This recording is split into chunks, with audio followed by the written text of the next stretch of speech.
Hello there, my name is Ellen, and in today's video I'm going to talk about my relationships. Yes, as I told you in the previous video, my boyfriend is French, and now we both live in France. He's been living here for his entire life, and I'm new here, but still, I want to talk to you about the way we met, and how we started to talk, and basically everything about our love story. So if you're interested in, stay tuned. Probably you know a website, it's called interpulse.net. So I had an account on this website. I have it since February 2019.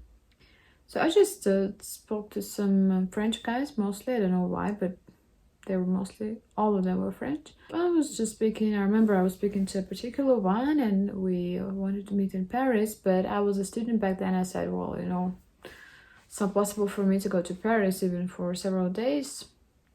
And I didn't go anywhere.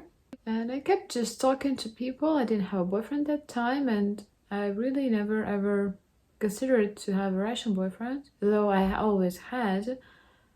And I had really long relationships with the Russian men, but just, I don't know, there was something. It's basically about my life perception. So to me, if I always dreamed that my kids would speak a foreign language and I would speak another language, not English. So probably that all made sense, and they all guided me throughout my life. And well, voila. So, turning back to my actual partner. That was the end of September. I think that was even the beginning of October. I realized the guy I've been talking to, he's not gonna come to Russia, we're not gonna meet. It just doesn't work. So I decided to search myself on the website. That's the first time I did it. So I just opened like a search icon, and I just put France. I thought, okay, let it be France. And then I saw the profile of my partner, and I was like, oh damn, he's handsome. He looks like Italian. He has a black hair and, you know, beard, and he's one fourth Italian. His grandma is from Italy. I clicked on his profile and I was like, that is the guy. And inside of me, there was a feeling at the moment like, that's the guy. That's the guy I want to date. That's the guy I want to talk to. And so what happens after? We started to talk about space, because I love space. I love to read about space.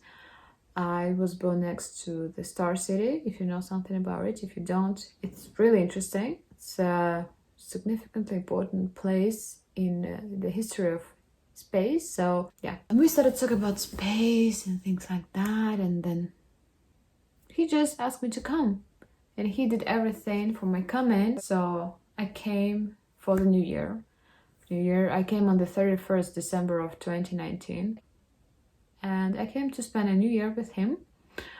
And we decided to meet in March. And guess what?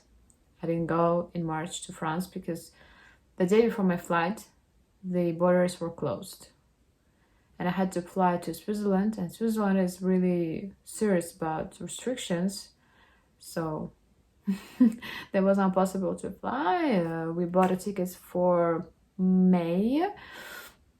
In May, nothing changed, as you know. So the main thing, we've been separated for 8 months. 8 months.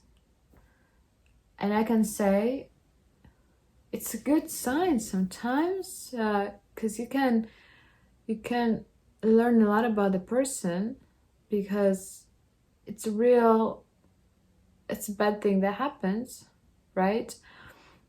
It's like it's some barrier between you and the other human being, and you see the actual personality of the person.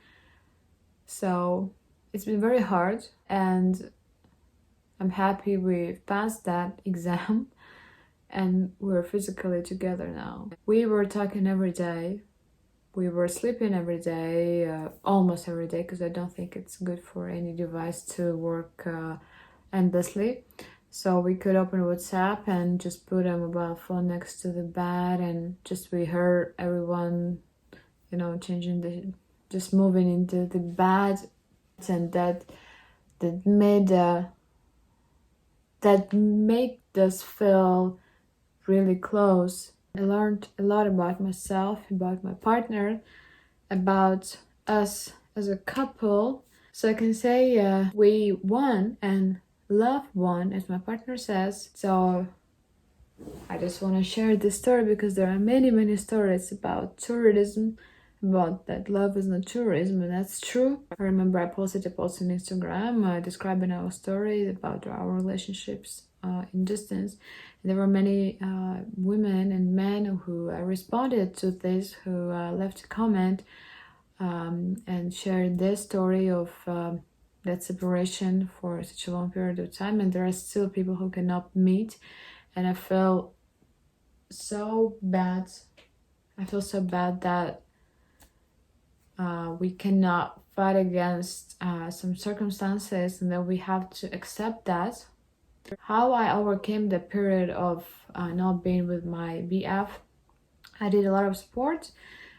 I worked online, I give online lessons, I'm an English teacher, and I started to make videos on YouTube in Russian and in English as well. No, they were in Russian about English, and also on my Instagram page I started to make some funny videos in English. That was some sort of you want to give your energy, you want your energy out of you, and you find certain ways to make this happen, you know. If I were too bored about my life, about my persona, I would not overcome it.